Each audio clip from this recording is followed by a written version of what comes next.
Welcome to കെമ്മഗിലം field the chemistry. അപ്പോൾ നമ്മൾ ഇന്നത്തെ വീഡിയോയിൽ forensic science laboratory scientific assistant കെമിസ്ട്രീൻ്റെ ക്വസ്റ്റ്യൻ പേപ്പറിൻ്റെ പാർട്ട് 3 ആണ് ചെയ്യുന്നത്. അപ്പോൾ കഴിഞ്ഞ ക്ലാസ്സിൽ 25 ക്വസ്റ്റ്യൻസോളം ചെയ്തിട്ടുണ്ട്. അപ്പോൾ അത് കാണാത്തവർക്ക് വേണ്ടി ലിങ്ക് ഡിസ്ക്രിപ്ഷൻ ബോക്സിൽ കൊടുക്കുന്നതായിരിക്കും. അപ്പോൾ 26ാമത്തെ ക്വസ്റ്റ്യൻ നോക്കാം. Which of the following is A spontaneous process associated with negative entropy change. അപ്പോൾ ഈ എൻട്രോപ്പി എന്ന് പറയുന്നത് ഡിസോർഡറിൻ്റെ മെഷർമെൻറ്റിനെയാണ് നമ്മൾ എൻട്രോപ്പി എന്ന് പറയുന്നത്. അതായത് നമ്മൾ സോളിഡ് ലിക്വിഡായിട്ട് കൺവേർട്ട് ചെയ്യുന്ന സമയത്ത് ക്ലോസ്ലി പാക്ഡ് സ്ട്രക്ചറിൽ നിന്ന് ഒരു ഡിസോർഡർ ഫോമിലോട്ടേക്ക് മാറുവാണ്. അങ്ങനെയില്ലേ നമ്മൾ പോസിറ്റീവ് ഡിസോർഡർ എന്ന് പറയും, അല്ലെങ്കിൽ പോസിറ്റീവ് എൻട്രോപ്പി ചേഞ്ച് എന്ന് പറയും. നേരെ തിരിച്ചിട്ടാണെങ്കിൽ ഇപ്പോൾ ഗ്യാസ് സോളിഡായിട്ട് കൺവേർട്ട് ചെയ്യുക, അല്ലെങ്കിൽ ഗ്യാസ് ലിക്വിഡായിട്ട് കൺവേർട്ട് ചെയ്യുമ്പോൾ ഹൈലി ഡിസോർഡേർഡ് ആയിട്ടുള്ളൊരു സ്ട്രക്ചറിൽ നിന്ന് നമ്മളത് കുറച്ചും കൂടി കൺഫൈൻഡ് സ്ട്രക്ചറിലോട്ട് അല്ലെങ്കിൽ ഓർഡേർഡ് അറേഞ്ച്മെൻറ്റിലോട്ട് കൊണ്ടുവരുവാണ്. അങ്ങനെയുള്ളതിനെ നമ്മൾ എന്ത് പറയും? നെഗറ്റീവ് എൻട്രോപ്പി ചേഞ്ച് എന്ന് പറയും. നമ്മുടെ ഓപ്ഷൻസ് നോക്കിയാൽ ഇവാപ്പറേഷൻ ഓഫ് ലിക്വിഡ്, അതെന്ന് പറഞ്ഞാൽ ലിക്വിഡ് എന്തായിട്ട് മാറുന്നുണ്ട്? വേപ്പറായിട്ടാണ് മാറുന്നത്. അതായത് പോസിറ്റീവായിട്ടുള്ള എൻട്രോപ്പി ചേഞ്ചാണ് നടക്കുന്നത്. അതുപോലെ ഡീകമ്പോസിഷൻ ഓഫ് സിൽവർ ക്ലോറൈറ്റ് എന്ന് പറഞ്ഞു കഴിഞ്ഞാൽ എന്താ, സിൽവർ ക്ലോറൈറ്റ് ഒരു സോളിഡാണ്. നമ്മൾ പെൻഡൻറ്റിലെല്ലാം അത് യൂസ് ചെയ്യുന്നുണ്ട്, ഓർണമെൻറ്റലായിട്ട് യൂസ് ചെയ്യുന്ന ഒരു സാധനമാണ് സിൽവർ ക്ലോറൈറ്റ് എന്ന് പറഞ്ഞാൽ. സിൽവർ ക്ലോറൈറ്റ് ഡീകമ്പോസ് ചെയ്ത് കഴിഞ്ഞാൽ അതിൽ നിന്ന് ഗ്യാസാണ് ലിബറേറ്റ് ചെയ്യുന്നത്. അങ്ങനെ ഉണ്ടാകുമ്പോൾ എന്താ, സോളിഡ് ഗ്യാസ് ആയിട്ടാണ് പോകുന്നത്. അതായത് പോസിറ്റീവായിട്ടുള്ള എൻട്രോപ്പി ചേഞ്ച് ആണ്. അടുത്ത dissolution of HCl gas in water എന്ന് പറഞ്ഞു. അങ്ങനെ പറയുമ്പോൾ എന്താ, ഗ്യാസ് എടുത്ത് നമ്മൾ വാട്ടറിൽ ഡിസോൾവ് ചെയ്യുകയാണ്. അപ്പോൾ അതെന്തായിട്ട് മാറി? ഒരു സൊല്യൂഷനായിട്ട് മാറി. അതായത് ഗ്യാഷ്യസ് സ്റ്റേറ്റിൽ നിന്ന് അത് നമ്മൾ ലിക്വിഡ് സ്റ്റേറ്റിലോട്ടേക്കാണ് കൺവേർട്ട് ചെയ്യുന്നത്. അങ്ങനെ പറഞ്ഞാൽ എന്താ, ഓർഡേർഡ് അറേഞ്ചിൽ നിന്ന് ഡിസോർഡറിൽ നിന്ന് എന്ത് ചെയ്യുന്നു? ഓർഡേർഡ് അറേഞ്ച്മെൻ്റ് ആക്കി മാറ്റുവാണ്. അതാണ് എന്ത് നെഗറ്റീവ് എൻട്രോപ്പി ചേഞ്ച് എന്ന് പറയുന്നത്. ആസിഡ് ബേസ് ന്യൂട്രലൈസേഷൻ എന്ന് പറഞ്ഞാൽ രണ്ടും എന്താ, ലിക്വിഡാണ്. ലിക്വിഡ് എടുത്ത് നമ്മൾ മിക്സ് ചെയ്ത് വീണ്ടും നമുക്ക് ലിക്വിഡ് കിട്ടുന്നുണ്ട്. അപ്പോൾ അത് എന്താ വെച്ചാൽ അങ്ങനെ ഒരു നെഗറ്റീവ് അല്ലെങ്കിൽ പോസിറ്റീവ് എന്ന് നമുക്ക് പറയാനില്ല. അപ്പോൾ ഇവിടെ ഓപ്ഷൻ സി ആണ് correct answer, dissolution of HCl gas in water. അടുത്ത നോക്കിയാൽ, what happen to the equilibrium constant of a reaction if the stoichiometric coefficient in the balanced chemical equation is doubled, twiced, squared, halved and no change. അപ്പോൾ നമുക്ക് ആദ്യം ഒരു equation consider ചെയ്ത് നോക്കാം. 2a gives a2 എന്നുള്ള ഒരു equilibrium condition. അതായത് equilibrium എന്ന് പറഞ്ഞാൽ എന്താ, ബാക്ക്വേർഡും ഫോർവേഡും റിയാക്ഷൻ്റെ റേറ്റ് എന്തായിരിക്കും? സെയിം ആയിരിക്കും. അപ്പോൾ നമ്മൾ ഇക്വിലിബ്രിയം കോൺസ്റ്റന്റ് എങ്ങനെ എഴുതാം? a2 divided by a square. Square എന്ന് എഴുതുന്നതിൻ്റെ കാര്യം എന്താ, ഇവിടെ 2 ആണ്, അതുകൊണ്ട് നമ്മൾ സ്ക്വയർ എന്ന് എഴുതും. a എന്നാണെങ്കിൽ a raised to a എന്നാണ് നമ്മൾ ഇക്വിലിബ്രിയം കോൺസ്റ്റന്റ് എഴുതുമ്പോൾ, അല്ലെങ്കിൽ റേറ്റ് കോൺസ്റ്റന്റ് എഴുതുമ്പോൾ എഴുതേണ്ടത്. നമ്മുടെ ക്വസ്റ്റ്യൻ എന്താണ്? ഡബിൾ ചെയ്യുന്നു എന്നാണ്. അതായത് 4a എന്തായിട്ട് മാറി? 2a2 എന്നുള്ള ഒരു ഫോമിലോട്ടേക്ക് മാറി. നമുക്ക് വീണ്ടും എന്ത് ചെയ്യാം? ഇക്വിലിബ്രിയം കോൺസ്റ്റന്റ് എഴുതി നോക്കാം. k ഡാഷ് എന്ന് കൊടുത്തു. അപ്പോൾ ഇവിടെ എന്ത് വന്നു? a2 സ്ക്വയർ വന്നു divided by a raised to 4. അപ്പോൾ ഇതിനെ നമുക്ക് എങ്ങനെ മാറ്റാം? a2 divided by a square whole square എന്ന് എഴുതാം. അപ്പോൾ ഈ വാല്യൂ എന്ന് പറയുന്നത് ഏതാണ്? കെൻ്റെ വാല്യൂ ആണ്. അപ്പോൾ k സ്ക്വയർ എന്ന് എഴുതാം. അപ്പോൾ പുതിയതായിട്ട് കിട്ടിയ റേറ്റ് കോൺസ്റ്റന്റ് എന്ന് പറഞ്ഞാൽ പഴയ റേറ്റ് കോൺസ്റ്റന്റിൻ്റെ സ്ക്വയർ ആണ്. അപ്പോൾ ആൻസർ എന്താണ്? സ്ക്വയേർഡ്. ഇനി 28, maximum number of phases possessed by an invariant system consist of 3 component is. അതായത് നമ്മളിവിടെ ഡിഗ്രീസ് ഓഫ് ഫ്രീഡം ആണ് പറയുന്നത്. ഡിഗ്രീസ് ഓഫ് ഫ്രീഡം എന്ന് പറയുന്ന F = C - P + 2 എന്നാണ് ഇക്വേഷൻ. അപ്പോൾ അതിൽ C എന്ന് പറഞ്ഞ കമ്പോണൻ്റ് ആണ്, P എന്ന് പറയുന്ന ഫേസ് ആണ്. അപ്പോൾ നമുക്ക് ഇവിടെ കാണേണ്ടത് മാക്സിമം ഫേസ് ആണ്. എന്താണ്? 3 കമ്പോണൻറ്റ് സിസ്റ്റത്തിൽ. അപ്പോൾ മാക്സിമം വാല്യൂസ് എന്ന് പറയുമ്പോൾ എപ്പോഴും F = 0 എന്നുള്ള ഒരു പാരാമീറ്റർ എടുക്കുക. അപ്പോൾ എന്ത് വരും? 3 - P + 2. അതുപോലെ Pൻ്റെ വാല്യൂ എന്ത് വരും? 5 എന്ന് വരും. അപ്പോൾ ആൻസർ എന്താ? 5. Number of C13 signal in naphthalene is 5, 2, 7, 3. അപ്പോൾ നാഫ്തലിൻ, ഇതാണ് നാഫ്തലിൻ്റെ സ്ട്രക്ചർ. അപ്പോൾ ഈ C13 NMR അല്ലെങ്കിൽ C30 സിഗ്നൽ എന്നെല്ലാം പറയുമ്പം അതിൽ ഒരേപോലെയുള്ള കാർബൺ ഒരു സിഗ്നൽ തരും. അപ്പോൾ നമ്മൾ കണ്ടുപിടിക്കേണ്ടത് എത്ര ഡിഫറെൻറ്റ് ടൈപ്സ് ഓഫ് കാർബൺ ആ ഒരു പർട്ടിക്കുലർ മോളിക്യൂളിൽ ഉണ്ട് എന്നാണ് നമ്മൾ കണ്ടുപിടിക്കേണ്ടത്. അപ്പോൾ നോക്കുക, ഈ ഒരു ജംഗ്ഷൻ, അതായത് റിങ് ഫ്യൂസ് ചെയ്യുന്ന ജംഗ്ഷനിലുള്ള കാർബൺസ് രണ്ട് കാർബണും എന്തായിരിക്കും? സെയിം ആയിരിക്കും. ഇതിൽ സബ്സ്റ്റിറ്റ്യൂഷൻ ഒന്നും ഇല്ലാത്തതുകൊണ്ട് നമുക്ക് ചെയ്യാൻ പറ്റും ഈസി ആയിട്ട്. അതായത് ഇവിടെ രണ്ടും എന്താ, ഈ 2 കാർബണും സെയിം ആണ്. അതുപോലെ ഇത് അറ്റാച്ച് ചെയ്തിട്ടുള്ള കാർബൺസ്, അതായത് ഈ ബ്രിഡ്ജ് ഹെഡിൽ നിന്ന് തൊട്ടടുത്തുള്ള കാർബൺസ് എല്ലാം എന്തായിരിക്കും? ഒരേപോലെയുള്ള കാർബൺസ് ആയിരിക്കും. അതുപോലെ അതിൻ്റെ തൊട്ടടുത്തുള്ള കാർബൺ എന്തായിരിക്കും? അതും ഒരുപോലെ ഉള്ളതായിരിക്കും. അപ്പോൾ ടോട്ടൽ എത്ര ടൈപ്പ് കാർബൺസ് ഉണ്ട്? 3 ടൈപ്പ് കാർബൺസ് ഉണ്ട്. ആൽഫ കാർബൺസ്, ബീറ്റ കാർബൺസ്, അതുപോലെ ബ്രിഡ്ജിലുള്ള കാർബൺസ്. അങ്ങനെ ടോട്ടൽ 3 സിഗ്നലാണ് C13NMRൽ നമുക്ക് കിട്ടുന്നത്.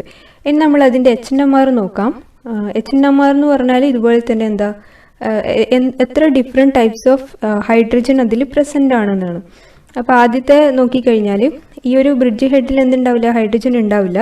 അപ്പോൾ ഈ ഹൈഡ്രജൻസ് എല്ലാം സെയിം ആയിരിക്കും. അതുപോലെ എൻഡിലുള്ള ഹൈഡ്രജൻസും സെയിം ആയിരിക്കും.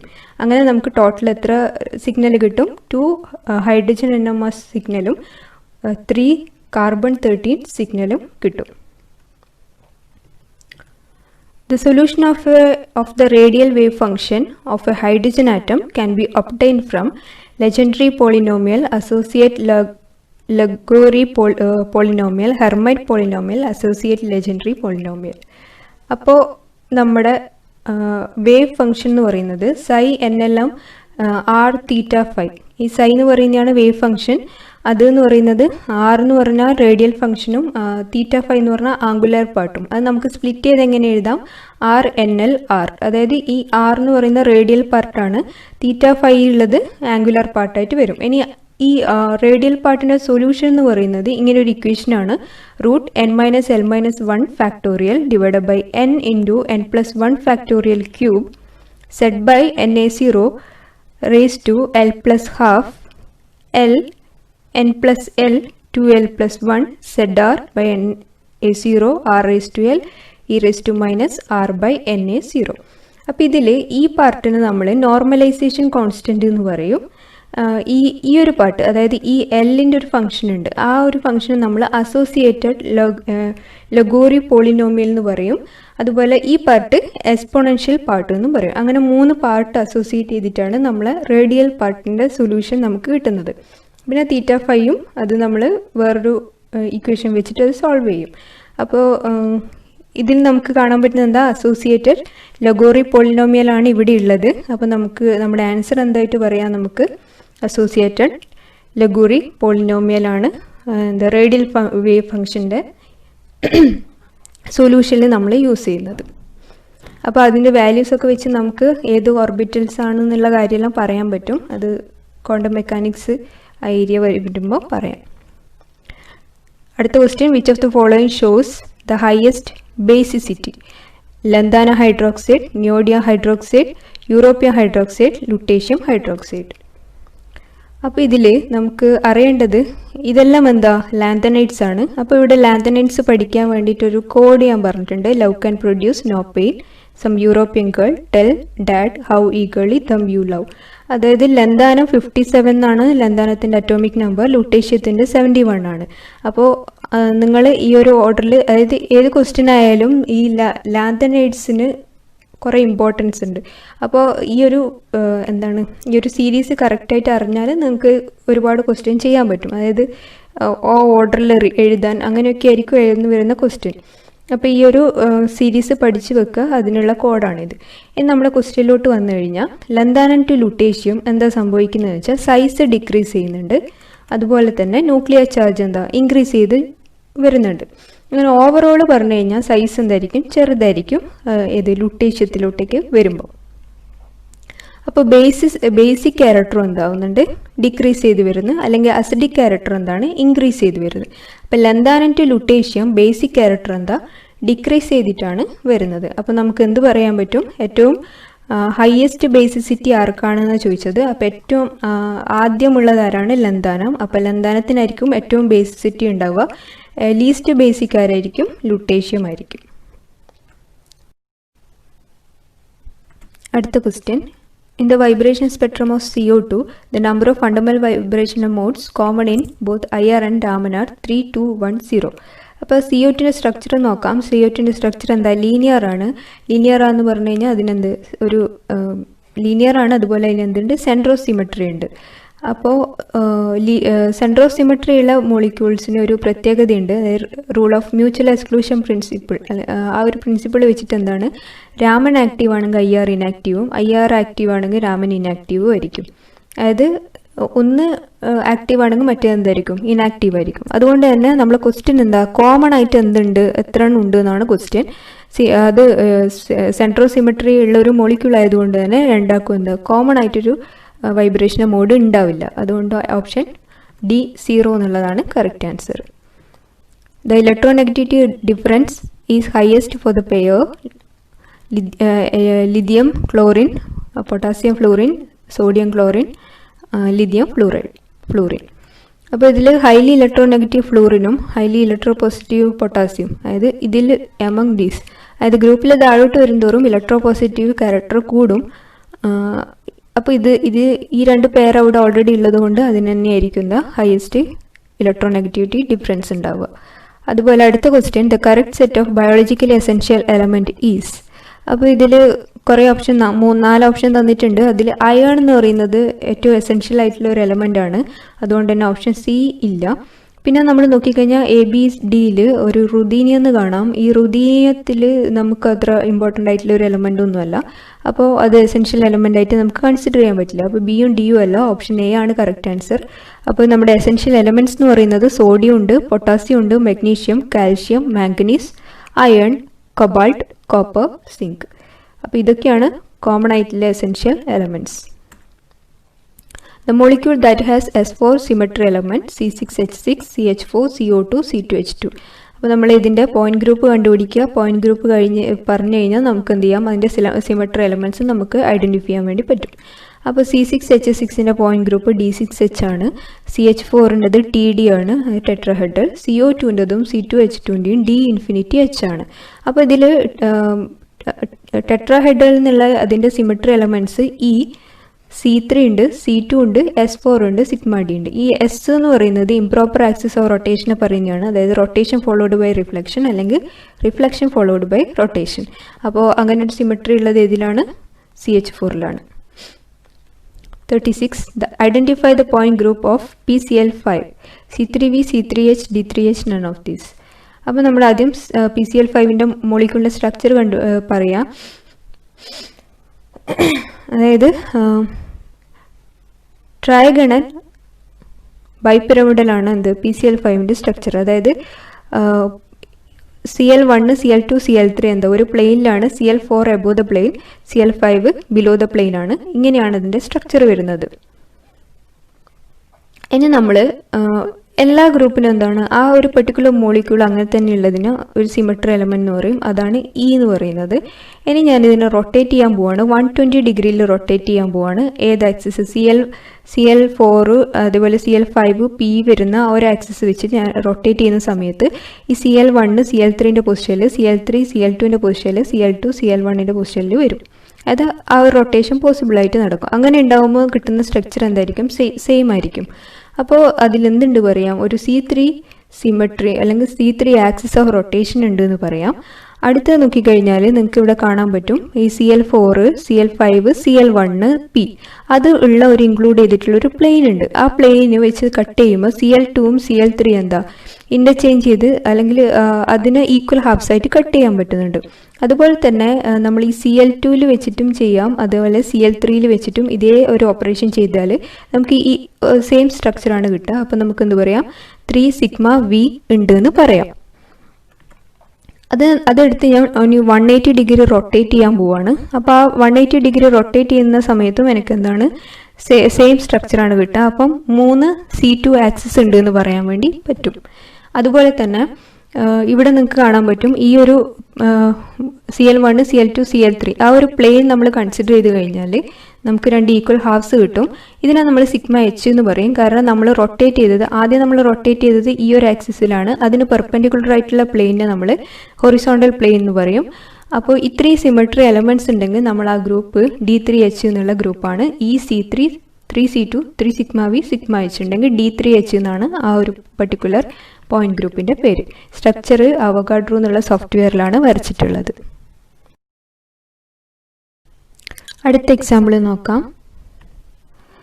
Which is an abelian group, cyclic, acyclic, square planar, octahedral group. അപ്പോൾ അബേലിയൻ ഗ്രൂപ്പ് എന്ന് പറയുമ്പോൾ അത് കമ്മ്യൂട്ടേറ്റീവ് ഗ്രൂപ്പ് എന്നാണ് അതിന് പറയുക. അതായത് ഇപ്പോൾ ഇവിടെ ഒരു ഗ്രൂപ്പ് ഉണ്ട് ജി സ്റ്റാർ എന്ന് പറഞ്ഞിട്ട്. അപ്പോൾ ഈ സ്റ്റാർ എന്ന് പറയുന്നത് ഒരു ഓപ്പറേഷനാണ്. അപ്പോൾ ഈ ജി എന്നുള്ള ഗ്രൂപ്പിലെ 2 എലമെന്റ്സ് ആണ് G1ഉം G2. അപ്പോൾ G1ൽ G1 G2 അല്ലെങ്കിൽ G1ൽ ഒരു ഓപ്പറേഷൻ G2 എന്നുള്ളതിൽ ചെയ്യുകയാണെങ്കിൽ, അതുപോലെ G2 എന്നുള്ളത് ഒരു ഓപ്പറേഷൻ വിത്ത് G1 ചെയ്യുകയാണെങ്കിൽ നമുക്ക് സെയിം ആയിട്ട് കിട്ടുന്നുണ്ടെങ്കിൽ, അതായത് ആ ഒരു പർട്ടിക്കുലർ ഗ്രൂപ്പിലെ ഏത് 2 എലമെന്റ്സ് എടുത്തിട്ട് നമ്മൾ ഓപ്പറേറ്റ് ചെയ്ത് കഴിഞ്ഞാൽ നമുക്ക് കിട്ടുന്നത് എന്തായിരിക്കണം, അതിൻ്റെ സെയിം ആയിട്ട് തന്നെ കിട്ടണം. അങ്ങനെ ഉണ്ടെങ്കിൽ നമ്മൾ കമ്മ്യൂട്ടേറ്റീവ് എന്ന് പറയും. അങ്ങനെയുള്ള ഗ്രൂപ്പ്സിനെ നമ്മൾ പറയുന്നതാണ് അബേലിയൻ ഗ്രൂപ്പ് എന്ന് പറയുന്നത്. അതായത് ഗ്രൂപ്പിലെ ഏത് 2 എലമെന്റ്സും കമ്മ്യൂട്ട് ചെയ്തിരിക്കണം. അതാണ് അബേലിയൻ ഗ്രൂപ്പിൻ്റെ ഒരു കണ്ടീഷൻ. അപ്പോൾ എല്ലാ സൈക്ലിക് ഗ്രൂപ്പും അബേലിയൻസ് ആണ്, പക്ഷേ എല്ലാ അബേലിയൻ ഗ്രൂപ്പും എന്തല്ല, സൈക്ലിക് അല്ല. Which of the following molecule have centrosymmetry? CH4, SO2, C6H6, SF4. അപ്പോൾ ഇത് സെൻട്രോസിമെട്രി പറയണമെങ്കിൽ നമുക്ക് എന്തറിയണം, ഷേപ്പ് അറിയണം. അപ്പോൾ ഷേപ്പ് നമ്മൾ സാധാരണ VSEPR തിയറി വെച്ചിട്ടാണ് കണ്ടുപിടിക്കുക. അപ്പോൾ നമുക്കൊരു എക്സാമ്പിൾ ചെയ്ത് നോക്കാം. എങ്ങനെ ചെയ്യാമെന്ന് പറയാം. ഇപ്പോൾ CH4 എടുക്കുന്നത്, അപ്പോൾ കാർബണിൻ്റെ ചുറ്റുമുള്ള വാലൻസ് ഇലക്ട്രോൺ ആണ് ഞാനിവിടെ റെപ്രസെൻറ്റ് ചെയ്തിട്ടുള്ളത്. 4 എണ്ണം ഉണ്ട്, 4 സ്റ്റാർ ആയിട്ട് വെച്ചു. അപ്പോൾ അതിലെല്ലാം ഹൈഡ്രജൻസ് കൊടുത്തു. അപ്പം ഇവിടെ നമുക്ക് ടോട്ടൽ എന്ത് കിട്ടി, 4 ബോണ്ട് പെയർ എന്നാണ് കിട്ടിയിട്ടുള്ളത്. ബോണ്ട് പെയർ എന്ന് പറഞ്ഞാൽ ബോണ്ട് ഫോം ചെയ്യുന്നുണ്ടെങ്കിൽ ബോണ്ട് പെയറും, ഫ്രീ ആയിട്ടുണ്ടെങ്കിൽ ലോൺ പെയറുമാണ്. അപ്പോൾ ഇവിടെ 4 ബോണ്ട് പെയർ ആണ്. 4 ബോണ്ട് പെയർ ഉണ്ടെങ്കിൽ അതിൻ്റെ സ്ട്രക്ചർ നമുക്ക് എന്ത് പറയാം, ടെട്രാഹെഡ്രൽ ആണ് സ്ട്രക്ചർ എന്ന് പറയാം. അപ്പോൾ ടെട്രാഹെഡ്രൽ സ്ട്രക്ചറിന് എന്തില്ല, സെൻട്രോസിമെട്രി ഇല്ല. അപ്പോൾ ഇങ്ങനൊരു ടേബിൾ ഉണ്ട്. ആ ടേബിൾ നിങ്ങൾ പഠിച്ചിരിക്കണം, എന്നാലും മാത്രമേ നിങ്ങൾക്ക് ജോമെട്രി കറക്റ്റായിട്ട് പ്രൊഡിക്റ്റ് ചെയ്യാൻ വേണ്ടി പറ്റുള്ളൂ. അപ്പോൾ ഈ 4 ബോണ്ട് പെയർ 1 ലോൺ പെയർ ഉണ്ടെങ്കിൽ ബട്ടർഫ്ലൈ ആണെങ്കിൽ സീസോ സ്ട്രക്ചർ എന്നും കൂടി അതിനെ പറയും. അടുത്തത് നോക്കാം SO2. SO2 എന്ന് പറഞ്ഞാൽ സൾഫറിന് ചുറ്റും 6 ഇലക്ട്രോൺസ് ആണ് ഉള്ളത്. അപ്പോൾ 2 ഓക്സിജൻ ഉണ്ട്. അപ്പോൾ 2 ഇലക്ട്രോൺസ് ഓക്സിജന് കൊടുത്തു. അങ്ങനെ നമുക്ക് ഡബിൾ ബോണ്ട് ഫോം ചെയ്യുന്ന സമയത്ത് നമ്മൾ 4 ബോണ്ട് പെയർ എന്ന് പറയില്ല, 2 ബോണ്ട് പെയർ എന്ന് മാത്രമേ പറയുള്ളൂ. അപ്പോൾ ഇവിടെ 2 ബോണ്ട് പെയറും 1 ലോൺ പെയറും ആണുള്ളത്. അങ്ങനെയുള്ള സ്ട്രക്ചർ എന്താ, 2 ബോണ്ട് പെയറും 1 ലോൺ പെയറും ഉണ്ടെങ്കിൽ സ്ട്രക്ചർ എന്തായിരിക്കും, ബെൻഡ് ഷേപ്പ് ആയിരിക്കും ഉണ്ടാവുക. C6H6 എന്ന് പറഞ്ഞാൽ നമ്മൾ എന്താ, ബെൻസീൻ റിംഗ് ആണ്. അപ്പോൾ ഇവിടെ ഇതിൻ്റെ സെൻറ്ററിൽ നിന്ന് ഞാൻ മുകളിലോട്ട് പോവാണ്. അപ്പോൾ ഈ ഒരു പെർട്ടിക്കുലർ ഡിസ്റ്റൻസിൽ ഒരു കാർബൺ ഉണ്ട്. അതേപോലെ തിരിച്ച് അതേ പോയിന്റിൽ തന്നെ തിരിച്ച് അതേ ഡിസ്റ്റൻസിൽ മൂവ് ചെയ്ത് കഴിഞ്ഞാൽ വീണ്ടും അതേ ആറ്റം തന്നെ കിട്ടുന്നുണ്ടെങ്കിൽ അങ്ങനെയുള്ളതിനെയാണ് നമ്മൾ സെൻട്രോസിമെട്രി എന്ന് പറയുക. അപ്പോൾ C6H6ന് എന്തുണ്ട്, സെൻട്രോസിമെട്രി ഉണ്ട്. അപ്പോൾ അതാണ് കറക്റ്റ് ആൻസർ. ഇനി അടുത്തത് SF4 കൺസിഡർ ചെയ്ത് എന്താണ്, 6 ഇലക്ട്രോൺ ആണ് വാലൻസ് ഇലക്ട്രോൺ. അപ്പോൾ 4 ഫ്ലൂറിൻ 4 ബോണ്ട് പെയർ ആയിട്ട് മാറി. അപ്പോൾ 4 ബോണ്ട് പെയർ 1 ലോൺ പെയർ എന്നാണ്. അപ്പോൾ അതിൻ്റെ സ്ട്രക്ചർ എന്താണ്, സീസോ സ്ട്രക്ചർ ആണ്. അതിനും എന്തില്ല, സെൻട്രോസിമെട്രി ഇല്ല. അപ്പോൾ ഇതിൽ സെൻട്രോസിമെട്രി ഉള്ള സ്ട്രക്ചർ ഏതാണ്, ബെൻസീൻ റിംഗ് ആണ്. അപ്പോൾ നിങ്ങൾ ഈ ടേബിൾ പഠിക്കണം. അടുത്ത question, sum of squares or dimensions or irreducible representation of a group will be equal to order of the group, character of the group, square of the group, none of these. അപ്പോൾ ഞാനിവിടെ ഒരു example പറയാം. ഇതൊരു character table ആണ്. Character ടേബിളിൻ്റെ ഇതെന്ന് പറയുന്നത് ആ ഒരു ഗ്രൂപ്പിൻ്റെ പോയിന്റ് ഗ്രൂപ്പാണ്. അപ്പോൾ ഈ AB എന്ന് പറയുന്ന ഇത് മുള്ളിക്ക സിമ്പിൾസും ഇത് അതിൻ്റെ സിമെട്രി എലമെൻറ്റ്സ് ആണ്. ഇതിൻ്റെ ഉള്ളിലുള്ളതാണ് ഇറഡ്യൂസിബിൾ റെപ്രസെൻറ്റേഷൻ്റെ ക്യാരക്ടേഴ്സ്. അപ്പോൾ ഈ AB ഇതൊക്കെയാണ് എന്ത്, ഇറഡ്യൂസിബിൾ റെപ്രസെൻറ്റേഷൻ എന്ന് പറയുന്നത്. അപ്പോൾ നമ്മൾ റെഡ്യൂസിബിൾ റെപ്രസെൻറ്റേഷൻ എന്നാണ് ഇറഡ്യൂസിബിൾ റെപ്രസെൻറ്റേഷനിലേക്ക് വരുന്നത്. അത് വരുന്നതിന് ഒരു റൂൾ ഉണ്ട്, ഗ്രേറ്റ് ഓർത്തോഗണാലിറ്റി തിയറി എന്ന് പറയും. അത് വെച്ചിട്ടാണ് നമ്മൾ എന്ത് ചെയ്യുന്നത്, ഈ ഒരു പെർട്ടിക്കുലർ ക്യാരക്ടേഴ്സ്, ഈ ഒരു സംഭവങ്ങളൊക്കെ കണ്ടുപിടിക്കുന്നത്. അതിൻ്റെ ഒരു പോസ്റ്റ്ലേറ്റ് ആണ്, ആദ്യത്തെ പോസ്റ്റ്ലേറ്റ് ആണ് എന്ത്, sum of square of dimension equal to order of the group എന്നുള്ളത്. അപ്പോൾ ഇവിടെ നോക്കിക്കഴിഞ്ഞാൽ ഇവിടെ C2V അല്ലേ എടുത്തത്. അപ്പോൾ CNVൻ്റെ കോമൺ ആയിട്ടുള്ള ഓർഡർ എന്ന് പറഞ്ഞാൽ 2n ആണ്. അപ്പോൾ ഇവിടെ C2V ആയതുകൊണ്ട് ഓർഡർ എത്തായിരിക്കും 4 ആയിരിക്കും. ഇനി ഞാൻ ഇവിടുത്തെ ക്യാരക്ടേഴ്സ് ഒന്ന് ആഡ് ചെയ്ത് കൊടുക്കാം. അപ്പോൾ അതിൻ്റെ സ്ക്വയേഴ്സ് ആഡ് ചെയ്ത് കൊടുത്തു കഴിഞ്ഞാൽ 1 square plus 1 square plus 1 square plus 1 square എത്ര വരും, 4 വരും. ഇനി ഞാൻ വേറെ ഏതെങ്കിലും ഒന്നും കൂടി എടുത്ത് നോക്കാം. 1 സ്ക്വയർ ഈ ലാസ്റ്റിലത്തെ എടുക്കാം, -1 സ്ക്വയർ -1 സ്ക്വയർ 1 സ്ക്വയർ, അതും എത്ര കിട്ടുന്നുണ്ട്, 4 കിട്ടുന്നുണ്ട്. അതായത് ഇത് ഗ്രേറ്റ് ഓർത്തോഗണാലിറ്റി തിയറത്തിൻ്റെ ഒരു പോസ്റ്റ്ലേറ്റ് ആണെന്ത്, sum of squares of dimensions of irreducible representation എന്ന് പറയുന്നത് അതിൻ്റെ ഓർഡറിനെയാണ് റെപ്രസെൻറ്റ് ചെയ്യുന്നത്. അടുത്ത question, the stable end product of uranium series is bismuth 83-209, lead 82, 206, lead 82 207, lead 82 209. അപ്പോൾ ഇതിൽ നമുക്ക് പറയേണ്ടതെന്ന് വെച്ചാൽ 4 സീരീസ് ഉണ്ട്. Thorium series, neptunium series, uranium series and actinium series. അപ്പോൾ ഇതിൽ പാരന്റ് ന്യൂക്ലിയസ് ഏതാണ്, എൻഡ് ന്യൂക്ലിയസ് ഏതാണ്, എത്ര ആൽഫ യൂസ് ചെയ്യുന്നു, എത്ര ബീറ്റ യൂസ് ചെയ്തു, ഇതൊക്കെ നിങ്ങളൊന്ന് പഠിച്ചിരിക്കണം. പിന്നെ അതുകൂടാതെ 4n+1 ആണ് ആർട്ടിഫിഷ്യൽ ആയിട്ടുള്ളത്. ബാക്കി എല്ലാ സീരീസും എന്താണ്, നാച്ചുറൽ ആയിട്ടുള്ള ഡീകേ ചെയ്യുന്നതാണ്.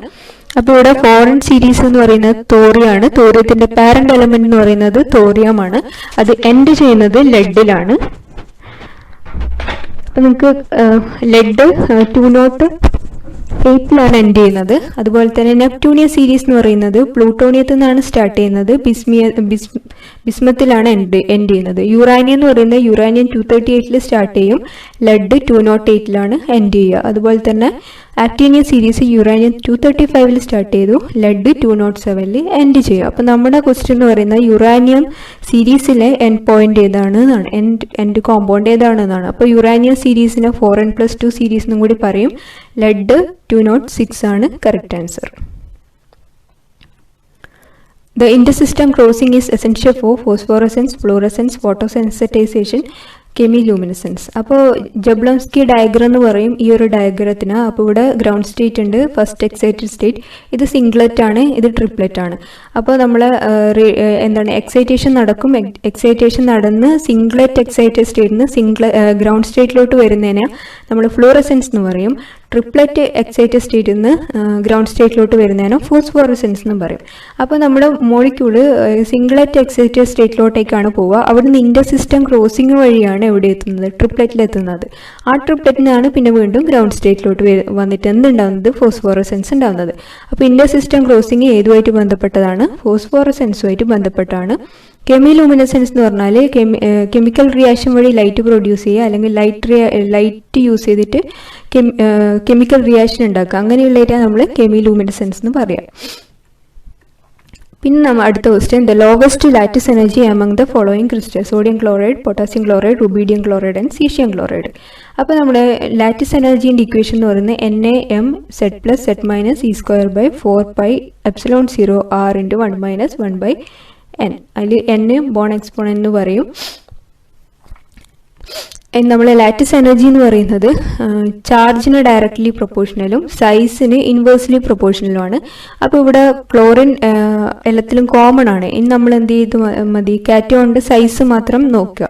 അപ്പോൾ ഗ്രൂപ്പിൽ താഴോട്ട് വരുന്തോറും എന്താ സൈസ് കൂടി വരുന്നുണ്ട്. അപ്പോൾ സൈസിൻ്റെ ഓർഡർ എങ്ങനെ വരും, ഏറ്റവും കൂടുതൽ സൈസുള്ള കാറ്റോൺ എന്ന് പറയുന്നത് സീഷിയാണ്, ഏറ്റവും ലോവസ്റ്റ് സൈസുള്ള അല്ലെങ്കിൽ ഏറ്റവും സ്മോളസ്റ്റ് സൈസ് എന്ന് പറയുന്നത് സോഡിയത്തിനായിരിക്കും.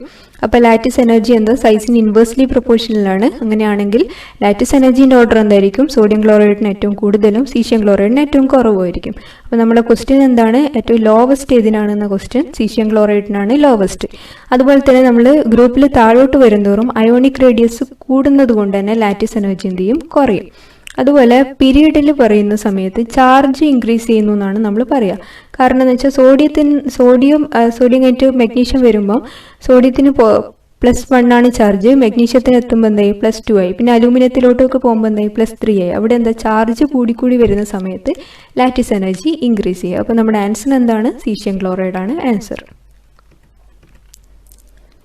അടുത്തത് improper rotation axis contain reflection and refraction, rotation and reflection, inversion and refraction, centrosymmetry and rotation. അപ്പോൾ കുറച്ച് നേരത്തെ നമ്മൾ അതിൻ്റെ ആൻസർ പറഞ്ഞു കഴിഞ്ഞു.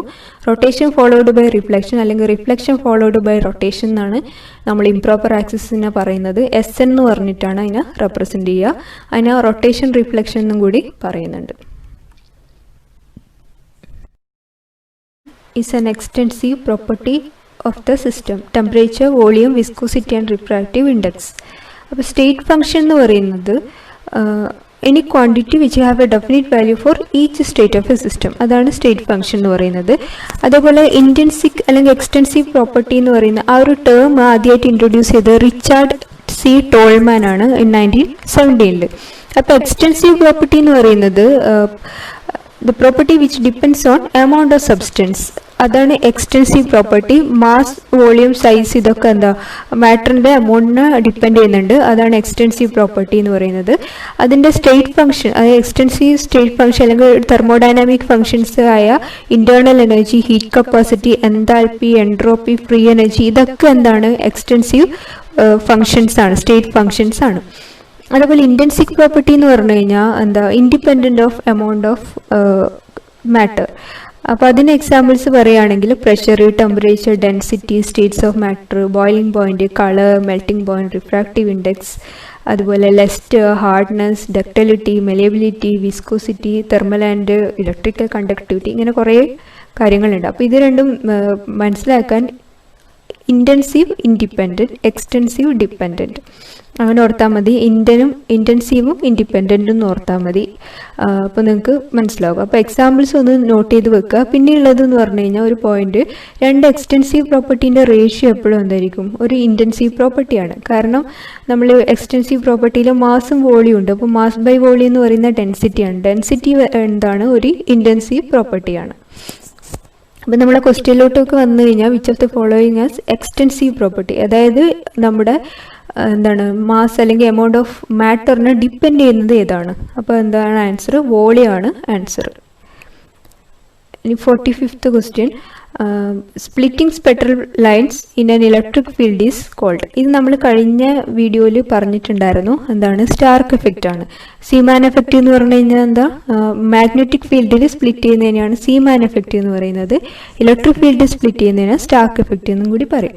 അപ്പോൾ ഇനി ഫോട്ടോ ഇലക്ട്രിക് എഫക്റ്റ് എന്ന് പറഞ്ഞു കഴിഞ്ഞാൽ നമ്മളൊരു മെറ്റലിൻ്റെ മുകളിൽ ലൈറ്റ് വന്ന് ഹിറ്റ് ചെയ്യുന്ന സമയത്ത് ഇലക്ട്രോൺ അതിൽ നിന്ന് പുറത്തേക്ക് പോകും. ആ ഒരു പ്രോപ്പർട്ടീനെ പറയുന്ന പേരാണ് ഫോട്ടോ ഇലക്ട്രിക് എഫക്റ്റ് എന്ന്. അപ്പോൾ ഇതിൽ എന്താണ് പറയുക, തോംസൺ ഇഫക്റ്റ് എന്ന് പറഞ്ഞു കഴിഞ്ഞാൽ ഹീറ്റ് എനർജി അബ്സോർബ് ചെയ്യുക അല്ലെങ്കിൽ ഇവല്യൂട്ട് ചെയ്യുക.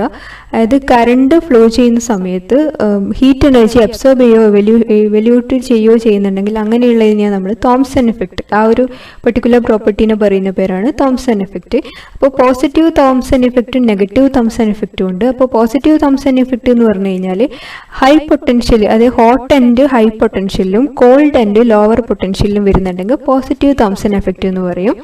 അപ്പോൾ ഏതൊക്കെ മെറ്റലാണ് പോസിറ്റീവ് തോംസൺ എഫക്റ്റ് കാണിക്കുക എന്ന് വെച്ചാൽ copper, tin, silver, cadmium, zinc, ഇങ്ങനെയുള്ള മെറ്റൽസ് എല്ലാം എന്ത് ചെയ്യും, പോസിറ്റീവ് തോംസൺ എഫക്റ്റ് കാണിക്കും. അതായത് ഹൈ പൊട്ടൻഷ്യൽ ഹോട്ട് എൻഡും അതുപോലെ ലോ പൊട്ടൻഷ്യലിൽ കോൾഡ് എൻഡും കാണിക്കും. അപ്പം നെഗറ്റീവ് എന്ന് പറഞ്ഞാൽ ജസ്റ്റ് റിവേഴ്സ് ആയിരിക്കും. ലോവർ പൊട്ടൻഷ്യലിലാണ് ഹോട്ട് എൻഡ് കാണിക്കുക.